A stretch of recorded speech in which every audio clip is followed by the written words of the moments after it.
Энэ 11 жилийн хугацаанд хөгжлийн бэрхшээлтэй хүүхдүүдийг цэцэрлэгтэй авах орон нутгийн анхудаа олон улсын стандартын шаардлага нийцсэн тоног төхөөрөмжтэй мэрэгжлийн боловсон хүчинтэй хөгжлийн бэрхшээлтэй хүүхдүүдэд тусгай хэрэгцээд боловсрол олгох цэцэрлэгийн өргөтгөлд ашиглалтанд орлоо.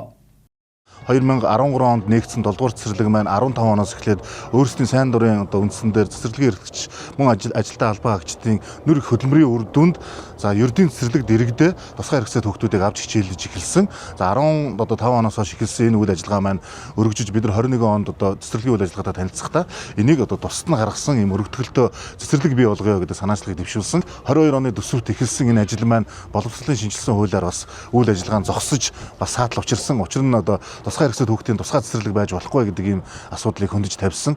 Энийг бид нар удаадараа боловсролын сайд болоод мөн хүний эрхийн комиссийнханд хүсэл тавьсан. Засгийн газрын хурал болгон дээр бид нар энэ асуудлыг хөндөж тавьсан. Яг бодит байдал дээр энэ боловсролын тухай хуулийн энэ заалтууд ердийн хэрэгцээд хүүхдүүдтэй зэрэг суралцах энэ боломж байхгүй байна гэдэг шаардлагыг удаадараа амьдралын бодит үнэг танилцуулж тайлбарлсан. Энэний үндсэн дээр эдгээр байгууллагууд манай 7 дугаар цэцэрлэгийн үйл ажиллагаатай шат дараатай танилцсны үндсэн дээр энэ бол тусдаа цэцэрлэг байх ёстой байна гэдгийг хүлээн зөвшөөрсөн. Энэний үндсэн дээр өнөөдөр энэ цэцэрлэг маань нээгдэж тусгай хэрэгцээд хүүхдүүдэд хүлээж авах боломжтой болж байгаа нь их таатай байна.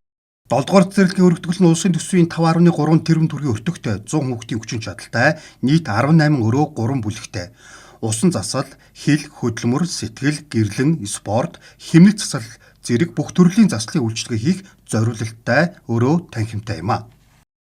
Хууль аймгийн сургуулийн өмнөх боловсролд 144 хүүхэд хамрагдаж байна. За энэ эдгээр хүүхдүүдээс 70 хүүхэд нь манай 7 дугаар цэцэрлэгт хамрагдаж байна. За 16 хүүхэд ердийн бүлэгт хамрагдаж байна. За үлдсэн хүүхдүүд нь нэлээд хүнд хэлбэрийн 100% асаргаатай хүүхдүүд маань энэ шинэхэн цэцэрлэгтээ хамрагданаа. За энэ хүү барилга маань нийт 30 ажилтан ажиллана. За өмнө нь бэлтгэгдсэн 11 ажилтан маань нааша шилжиж ажиллаад шинээр 19 ажлын байр шинээр нэмэгдэж байна.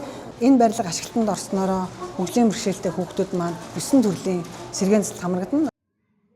Дархуулт аймагт хөгжлийн бэрхшээлтэй 5702 иргэн байдгаас 700 нь бага насны хүүхэд, эдгээрээс 144 нь сургуулийн өмнөх боловсролын байгууллагад хамрагддаг. Төрийн 31 цэцэрлэгт 97 хүүхэд, үүнээс 7 дугаар цэцэрлэгт 70 хүүхэд, үүнээс 16 нь ердийн бүлэгт хүнд хэлбэрийн 54 хүүхэд асаргааны ангид хамрагдаж байна. Гэрийн нөхцөлд 24 хүүхэд байдаг бөгөөд 7 дугаар цэцэрлэгийн багш нараа гэрээр боловсрол олгох сэргээн засах үйлчилгээг үзүүлж байна.